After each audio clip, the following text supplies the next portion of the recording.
Good afternoon, you ruddy lovely people, and happy Halloween if you are celebrating today. You are all very welcome along to your Tottenham versus Chelsea match preview.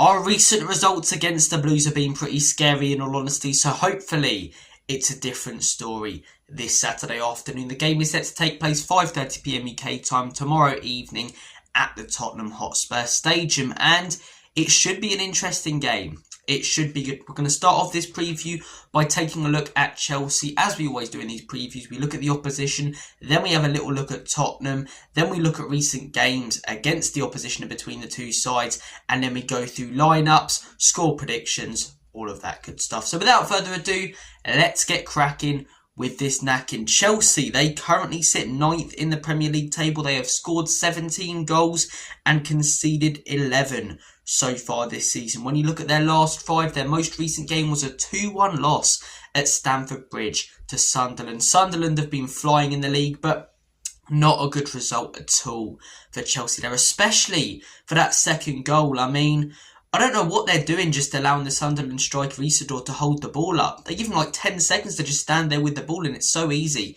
for him to lay it off. But good win that for Sunderland.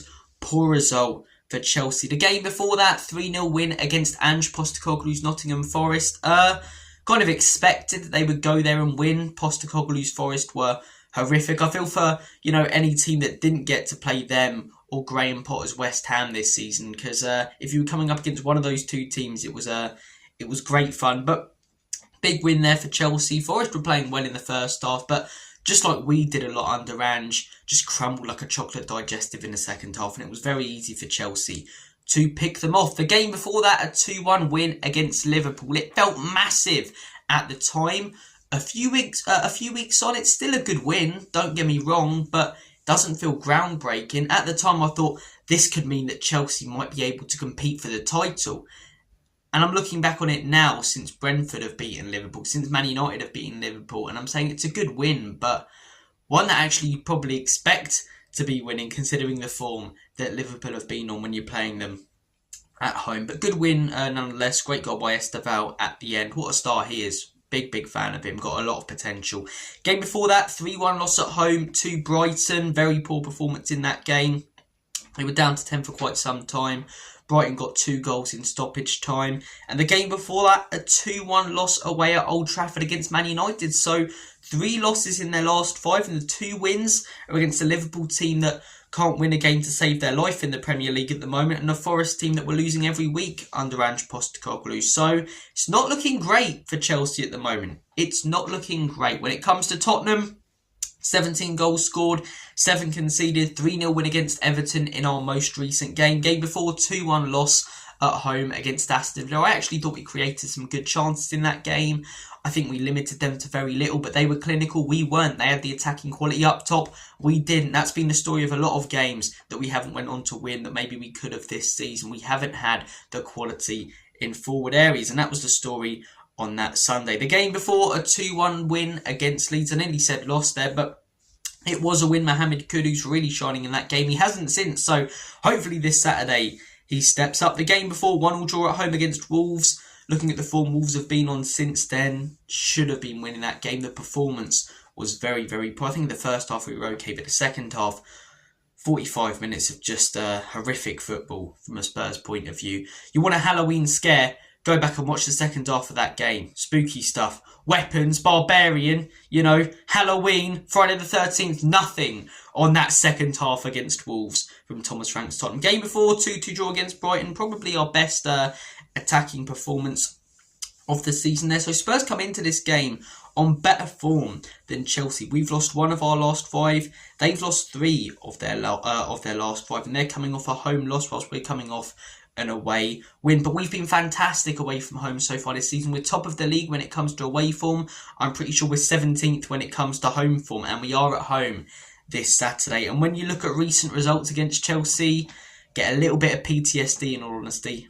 I really do. Our most recent game, 1-0 loss at Stamford Bridge. The game before, 4-3 loss at home. We were 2-0 up in 20 minutes. Neville was doing his oohs and ahs. Kulusevski flying. Kukurea dancing on ice, and it all just fell apart. The game before, routine 2-0 win for Chelsea at Stamford Bridge. I mean, we don't get good results against them anywhere when we play them, but Stamford Bridge is even worse, so at least it is at home. Or maybe because of our away form, it would be better if it was at Stamford Bridge. I'm not sure, but yeah, 2-0 win for Chelsea.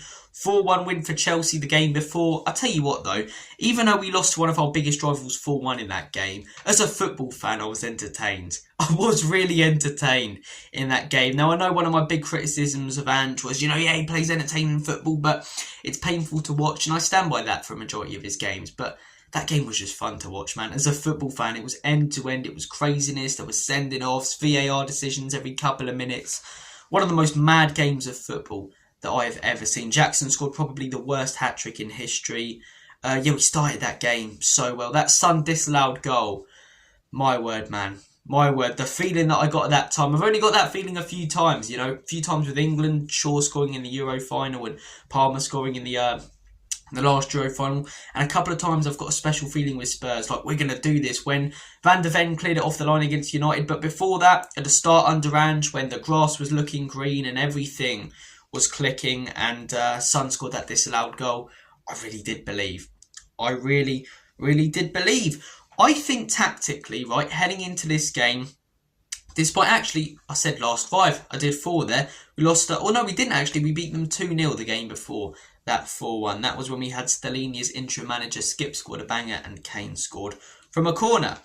Tactically, I think the way that Chelsea plays could play into our hands. I really do. Now, what we've struggled with this season is when we've come up against opposition that sit in and go, come and break us down, because we don't have the creative players to do so, and we don't have the quality up top to finish half chances.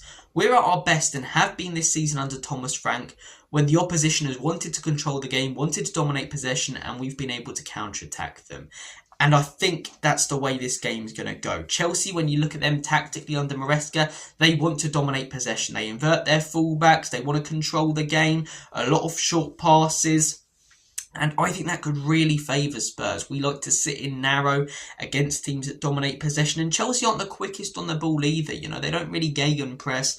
When they win it off the opposition, they don't try and quickly counter. They try and retain the ball and then build again. So I feel like sitting in against them with the way that they play could really favour us. I really do. We've got to be clinical, but I'm looking, as I say, at the games that we've played so far this season. Our best performances, PSG, Manchester City, when we've come up against the teams that are coming at us, that are wanting to control the game. When we have to take the initiative to control the game, we haven't really been able to. And a lot of that is also down to Thomas Frank, coming straight from Brentford, being used to being the underdogs in every game. I'm sure he will get used to it. I think he's a great manager. You guys know my thoughts, and I'm not going to ramble on. But it's that thing of always being the underdogs, and he's kind of got to get out of that mentality when we're at home against slower teams. But when we're at home against top teams, or away against top teams, or away in general, I think it really works. That's why we've got such a good away record, because we're good at not being the protagonists on the pitch, being a reactive team, seeing what the opposition are doing and then preying on their weaknesses. And yeah, I think this game could really, really favour us tactically. I really do. I think Chelsea will set up in either a 4-3-3 or 4-2-3-1. I think Tottenham will go with a 4-2-3-1. What I'd like to personally see, though, is a 5-2-3, and I wouldn't be surprised if we do. Franco, a lot at Brentford, switched to a back 5 against opposition he thought were far better than him. And I don't think Chelsea are far better than us. They're 9th in the table, we're 3rd. But at the same time, they won a Club World Cup against PSG and, finished in the top 4 last season. We finished 17th. Even though they're missing Cole Palmer, which is big for them in this game, they've struggled without him. They've still got some real quality in attacking areas that we lack. So I think he will be precautious in this game. And I wouldn't be surprised if we see a 5-2-3. I'm predicting that we'll see a 4-2-3-1, but a lot of Brentford we saw the 5-2-3. What I do know is that we'll see a double pivot in the midfield. Frank has never shied away from that. Always 2 midfielders. He said it in that Monday Night Football analysis of how he sets up against the Cities and Liverpool's. Always a midfield 2. I think that midfield 2 will be João Paulinho and Bentancur. I'm seeing a lot of people getting frustrated with that pivot, but for me, all the people who are going, Bentancur starts, it should be Sarr. You think Sarr's going to make much of a difference to anything?